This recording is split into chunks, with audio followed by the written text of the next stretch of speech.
De gemeente Dantemerdeel had het oorroen hier een volslijn nieuwe ambtelijke organisatie aangenomen.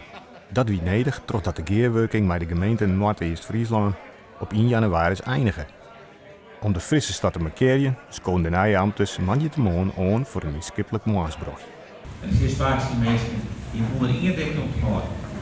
Behandeling in oren, zet ik zelf graag behandeld bij de oren. En dan ga ik wel in de kleren. Prachtig hè, maar je kent het. Als je met elkaar met een nieuwe organisatie beginnen om met elkaar te eten.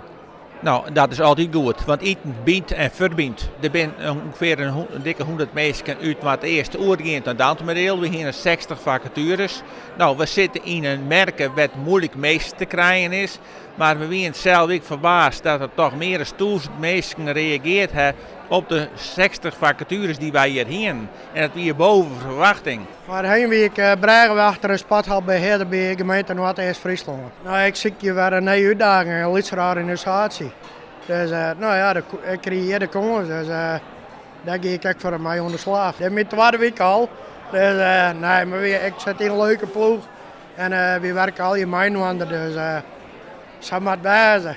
Zijn er ook posities die u nog niet heeft kunnen invullen? Een peer. En dat het vooral op een rond het gebied. Dat is, ja, die mensen zijn heel schaars. Dat hebben alle gemeenten in Nederland uit de maat zien. Maar toch deze mensen eerst in te hieren, ben deze functies ik vervuld. Ja, ik zie er echt naar uit. Ik ben zoals hier een BZP'er geweest, een burgemeester zonder personeel. En nu hebben we weer een eigen organisatie. De sfeer is goed. Beste komst op de afdelingen, oude de weken. Ja, er zit een positieve drive zit erin en daar ben ik heel blij mee.